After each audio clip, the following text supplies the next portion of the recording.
କୁଣ୍ଡଳୀ ହେଉଛି ଜୀବନର ମାନଚିତ୍ର, କିନ୍ତୁ ଯାତ୍ରା ଆପଣଙ୍କର ଇଚ୍ଛାରେ। ନମସ୍କାର ବନ୍ଧୁଗଣ, ମୁଁ ସାଗର, କଳାକାର ସାଗର ସଙ୍ଗମ ଆଷ୍ଟ୍ରୋଲୋଜି ଜ୍ୟୋତିଷ ଜ୍ଞାନ ଆଣ୍ଡ କର୍ମ ଚ୍ୟାନେଲକୁ ଆପଣମାନଙ୍କୁ ସ୍ୱାଗତ ଜଣାଉଛି। ଆଜି ଆମେ ଆଲୋଚନା କରିବା ବିଛା ରାଶିର ଜାତକ ଜାତିକାମାନଙ୍କ ପାଇଁ ଏହି ମାର୍ଚ୍ଚ ମାସ 2026 କିପରି କଟିବ, ଗ୍ରହମାନଙ୍କର ସ୍ଥିତି କ'ଣ ରହିଛି, ନବଗ୍ରହମାନେ କି ଫଳ ଦେବେ, ସବୁକିଛି ଶିକ୍ଷା, ସ୍ୱାସ୍ଥ୍ୟ, ଲଭ୍ ରିଲେସନ୍, ଫାଇନାନ୍ସ, ଜବ୍ ଅର୍ ପ୍ରଫେସନ୍, ମ୍ୟାରେଡ୍ ଲାଇଫ୍ ଏବଂ ବିଜନେସ୍ ବିଷୟରେ ଡିଟେଲ୍ସରେ ଆଲୋଚନା କରିବା। ଆସନ୍ତୁ ନଜର ପକାଇବା ଗୋଚର ଉପରେ। ଆପଣଙ୍କର ରାଶିରୁ ଚତୁର୍ଥ ଭାବରେ ଅଛନ୍ତି ରବି, ମଙ୍ଗଳ, ବୁଧ, ରାହୁ। ପଞ୍ଚମରେ ଅଛନ୍ତି ଶନି। ଶୁକ୍ର ମାର୍ଚ୍ଚ 2 ତାରିଖ ଠାରୁ ପଞ୍ଚମରେ ଶନିଯୁକ୍ତ ହୋଇ ଅବସ୍ଥାନ କରିବେ। ଅଷ୍ଟମରେ ବୃହସ୍ପତି ଏବଂ ଦଶମରେ କେତୁ ଅବସ୍ଥାନ କରିଛନ୍ତି। ପ୍ରଥମେ ଦେଖିବା ସ୍ୱାସ୍ଥ୍ୟ। ଏହି ମାସରେ ଆପଣଙ୍କର ସ୍ୱାସ୍ଥ୍ୟ କିପରି ରହିବ। ଫାର୍ଷ୍ଟ ହାଉସ୍ ଆମର ଶରୀର, ଆମ ଇମ୍ୟୁନିଟିର ଭାବ। ଅଧିପତି ହେଲେ ମଙ୍ଗଳ। ମଙ୍ଗଳ ଅଛନ୍ତି ଚତୁର୍ଥ ଭାବରେ। ବିପି ଅପଡାଉନ୍ ରହିବ, ଲଙ୍ଗସ୍ ରିଲେଟେଡ଼୍ କିଛି ପ୍ରୋବ୍ଲେମ୍ ରହିପାରେ, ଏଙ୍ଜାଇଟି ତ ରହିବ, ଗ୍ୟାସ୍ ଏସିଡ଼ିଟି ସମସ୍ୟା ତ କମନ୍, ନିଦ୍ରା ସମସ୍ୟା ଦେଖା ଦେଇପାରେ। ମଙ୍ଗଳ ଯେହେତୁ ଷଷ୍ଠ ଭାବର ଅଧିପତି, ଷଷ୍ଠ ଭାବ ହେଉଛି ରୋଗର ଭାବ। ରୋଗ ସହିତ ଲଢ଼ିବାର ଶକ୍ତି ରହିବ, କିନ୍ତୁ ମଝିରେ ମଝିରେ ଭାଇରାଲ୍ ଫିଭର ହୋଇପାରେ। ଇନଫେକ୍ସନ୍ର ସମ୍ଭାବନା ଅଧିକ ରହିଛି। ଫଙ୍ଗାଲ୍ ଇନଫେକ୍ସନ୍ ରହିପାରେ। ରକ୍ତ ସମ୍ବନ୍ଧିତ ସମସ୍ୟା କିଛି ପ୍ରୋବ୍ଲେମ୍ କରିପାରେ। ଯେଉଁମାନଙ୍କର ପାଇଲ୍ସ ଅଛି, ସ୍ପିଟୁଲା ଅଛି, ସେମାନେ ଟିକେ ସତର୍କ ରହିବା ଦରକାର। ଖାଦ୍ୟପେୟକୁ ଜଗିବା ଦରକାର। ମସଲ୍ ପେନ୍ ସହିତ ଲୋୟର୍ ବ୍ୟାକ୍ ପେନ୍ ମଧ୍ୟ ରହିପାରେ। ଯେଉଁମାନେ ଅଧିକା ସମୟ ବସି ରହି କାମ କରୁଛନ୍ତି, ସେମାନଙ୍କ ପାଇଁ କିଛି ଫିଜିକାଲ୍ ଏକ୍ସରସାଇଜ୍ର ଆବଶ୍ୟକତା ଅଛି। ମଙ୍ଗଳ ଯେହେତୁ ଚତୁର୍ଥ ଭାବରେ ଅଛି, ଛୋଟ ମୋଟ ଆକ୍ସିଡେଣ୍ଟର ଯୋଗ ରହିଛି, ବିଶେଷ କରି ଏହି ମାର୍ଚ୍ଚ ମାସରେ। ଯେଉଁମାନଙ୍କର ଏଜ୍ 35 କ୍ରସ୍ କରିଗଲାଣି ଏବଂ ବିପି ଅଛି, ଏସିଡ଼ିଟି ଅଛି, କ୍ରନିକ୍ ଡିଜିଜ୍ କିଛି ଅଛି ଏବଂ ସେମାନେ ନାଇଟ୍ ସିଫ୍ଟରେ କାମ କରୁଛନ୍ତି, ଓଭରନାଇଟ୍ କାମ କରୁଛନ୍ତି, ସେମାନେ ଟିକେ ଏହି ମାସରେ ସତର୍କ ରହିବା ନିହାତି ଆବଶ୍ୟକ। ଓଭରଅଲ୍ ଯଦି କହିବି, ବିଛା ରାଶିର ବ୍ୟକ୍ତିବିଶେଷମାନେ ଏହି ମାସରେ ସ୍ୱାସ୍ଥ୍ୟକୁ ଟିକେ ଜଗିବା ଦରକାର। ମେଜର ଇସ୍ୟୁ କିଛି ନଥିଲେ ବି ଛୋଟ ମୋଟ ଇସ୍ୟୁ ମାସ ସାରା ରହିବ। ଏବେ ଆଲୋଚନା କରିବା ଶିକ୍ଷା ବିଷୟରେ। ପଞ୍ଚମ ଭାବ ଶିକ୍ଷାର ଭାବ। ପଞ୍ଚମାଧିପତି ବୃହସ୍ପତି ଅଛନ୍ତି ଅଷ୍ଟମରେ। ଅଷ୍ଟମ ସ୍ଥାନ ଦୁସ୍ଥାନ। ବିଦ୍ୟାର୍ଥୀମାନଙ୍କର କନଫିଡେନ୍ସ ଡାଉନ୍ ରହିବ। ଏକ୍ଜାମ୍ ରେଜଲ୍ଟ କମ୍ପିଟିସନକୁ ନେଇ ଭିତରୁ ଭୟ ରହିବ। କିନ୍ତୁ ରିସର୍ଚ୍ଚ, ମିଷ୍ଟ୍ରିୟସ୍, ସାଇକୋଲୋଜି, ମେଡ଼ିକାଲ, ଲ, ଡିପ୍ ଷ୍ଟଡି ପାଇଁ ସମୟ ଅନୁକୂଳ ରହିଛି। ଯେଉଁମାନେ ଏହି ଲାଇନ୍ରେ ଶିକ୍ଷା ଗ୍ରହଣ କରୁଛନ୍ତି, ସେମାନେ ସଫଳତା ପାଇବେ। ବିଦ୍ୟାର୍ଥୀମାନେ ସର୍ଟକଟ୍କୁ ଛାଡ଼ି କନସେପ୍ଟ ବେସ୍ଡ ଷ୍ଟଡି ଉପରେ ଅଧିକ ଫୋକସ୍ କରିଲେ ଶୁଭଫଳ ପାଇବେ। ସେହିପରି ନବମ ଭାବ ଉଚ୍ଚଶିକ୍ଷାର ଭାବ। ନବମାଧିପତି ହେଲେ ବୁଧ। ରହୁଛନ୍ତି ଚତୁର୍ଥରେ ରବି, ମଙ୍ଗଳ, ରାହୁ ସହିତ। Higher education, competitive exam, entrance test ପାଇଁ ମିଶ୍ରିତ ଫଳ ମିଳିବ। ବୁଧ ରାହୁ ସହିତ ଚତୁର୍ଥରେ ଥିବାରୁ ଓଭର ଥିଙ୍କିଂ ରହିବ, କନଫ୍ୟୁଜନ୍ ମନରେ ରହିବ, ମେମୋରି ଡିଷ୍ଟର୍ବାନ୍ସ ରହିବ। ରବି ସହିତ ଯେହେତୁ ବୁଧର କଞ୍ଜକ୍ସନ୍ ଅଛି, ଲଜିକ୍ ପାୱାର ଭଲ ରହିବ, ସାର୍ପ ମାଇଣ୍ଡ ରହିବ। କିନ୍ତୁ ରାହୁ ମଙ୍ଗଳର ସଂଯୋଗ ଯୋଗୁଁ ଏହି ଯୋଗ ଡିଷ୍ଟର୍ବ ରହିବ। ସଡନ୍ ଟେନସନ୍ ହୋଇଯିବା, ମନରେ ଭୟ ଆସିବା, ଏଙ୍ଜାଇଟି ରହିବ ଏବଂ ରେଷ୍ଟଲେସନେସ୍ ପାଇଁ ଶିକ୍ଷା ଉପରେ ଏହାର କୁପ୍ରଭାବ ପଡ଼ିବ। ପଢ଼ିବାକୁ ବସିଲେ ମନ ଲାଗିବ ନାହିଁ। ଏହି ମାର୍ଚ୍ଚ ମାସରେ ବିଦ୍ୟାର୍ଥୀମାନଙ୍କର ମେଣ୍ଟାଲ ପ୍ରେସର ହାଇ ରହିବ। ଯେଉଁମାନେ ଟେକ୍ନିକାଲ ଲାଇନ୍ରେ, ଇଞ୍ଜିନିୟରିଂ, IT, ରିସର୍ଚ୍ଚ ଏହିସବୁ ବିଭାଗରେ ଯଦି ଶିକ୍ଷା ଗ୍ରହଣ କରୁଥାନ୍ତି, ତେବେ ହାର୍ଡ଼ୱାର୍କ ସହିତ ସଫଳତା ବି ରହିଛି। ଏବେ ଆଲୋଚନା କରିବା ଫାଇନାନ୍ସ ବିଷୟରେ। ଦ୍ୱିତୀୟ ଭାବ ଧନର ଭାବ। ଦ୍ୱିତୀୟାଧିପତି ବୃହସ୍ପତି ଅଷ୍ଟମରେ ଅବସ୍ଥାନ କରିଛନ୍ତି। ବୃହସ୍ପତିଙ୍କର ଦୃଷ୍ଟି ଦ୍ୱିତୀୟ ଭାବକୁ ରହିଛି। ଅଚାନକ ଧନ ଲାଭର ସମ୍ଭାବନା। ପୁରୁଣା ବାକି ଟଙ୍କା କିଛି ମିଳିବ। ଯେହେତୁ ଧନାଧିପତି ବୃହସ୍ପତି ଅଷ୍ଟମରେ ଅଛନ୍ତି, ଦୁସ୍ଥାନରେ ଅଛନ୍ତି, ମେଡ଼ିକାଲରେ, ରିପେୟାରିଂରେ କିମ୍ବା ଲିଗାଲ କେସ୍ରେ କିଛି ଟଙ୍କା ବ୍ୟୟ ହୋଇପାରେ। ଏହି ମାର୍ଚ୍ଚ ମାସରେ ଲୋନ୍ ନେବା କିମ୍ବା ରିସ୍କ ଇନଭେଷ୍ଟମେଣ୍ଟକୁ ସମ୍ପୂର୍ଣ୍ଣ ଆଭଏଡ଼ କରନ୍ତୁ। ହାତ ଉଧାରୀ ସୂତ୍ରରେ କାହାକୁ ଏ ମାସରେ ଟଙ୍କା ଦିଅନ୍ତୁ ନାହିଁ। ओवरऑल जदि कहबी इनकम मध्यम धरणर रहिबो। सेविंग करिया चेष्टा कले किछि सेविंग्स मध्य करि पारंती, जहाँकि नेक्स्ट मंथ रे भल काम रे लागिवो। बृहस्पतिंकर दृष्टि द्वितीय भाव को जेहेतु रहउची, लक तो सपोर्ट करिवो। अल्प हो बहुत हो किछि किछि टंका आपणक हाथ को आसीबो। एबे आलोचना करिबा लव रिलेशन विषय रे।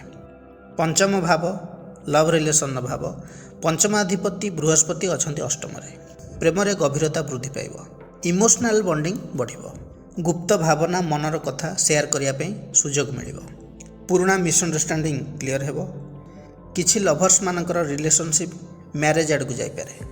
पंचमपति अष्टम रे थिबारु नेगेटिव इफेक्ट मध्य किछि लव लाइफ रे पड़ी पारे।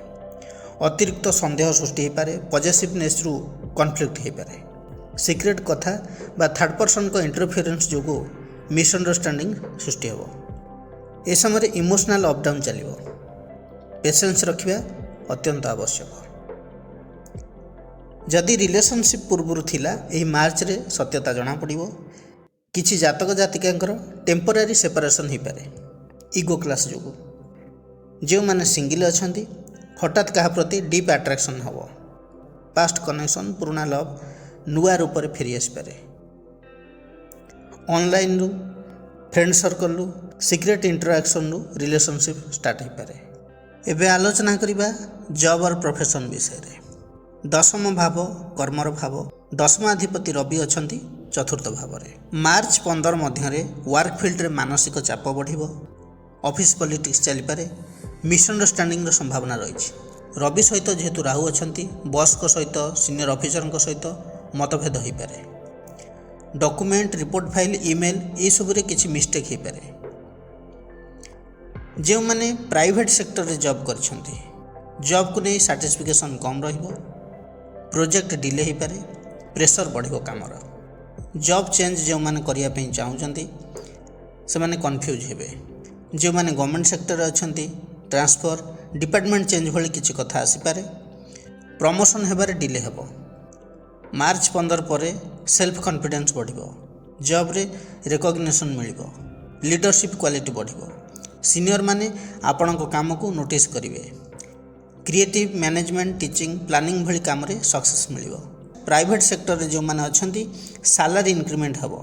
न्यू रेस्पॉन्सिबिलिटी मिलिबो। जो माने अनेक दिन हेलानी जॉब चेंज पे ट्राई करछंती से मानक पॉजिटिव रेस्पॉन्स मिलिबो। गवर्नमेंट जॉब पे जदि एग्जाम पूर्व देइथिले बा इंटरव्यू थिला भाईबा थिला से मानक पे गुड साइन। फाइनल रिजल्ट आसीबो एवं जॉब हेबार पॉसिबिलिटी बहुत रही। एबे आलोचना करिबा विवाह और दाम्पत्य जीवन विषय रे। सप्तम भाव विवाहर भाव, सप्तमाधिपति शुक्र पंचम रे उच्चस्थ अछंती मीन राशि रे। यह एक अत्यंत शुभ योग। दाम्पत्य जीवन रे अट्रैक्शन बढ़िबो। अंडरस्टैंडिंग भल रहिबो। पुराना मनमाली नथिले समाधान हो जिवो। लव मैरिज हो किंबा अरेंज मैरिज हो उभय दिगरु शुभ अनुकूल स्थिति रही।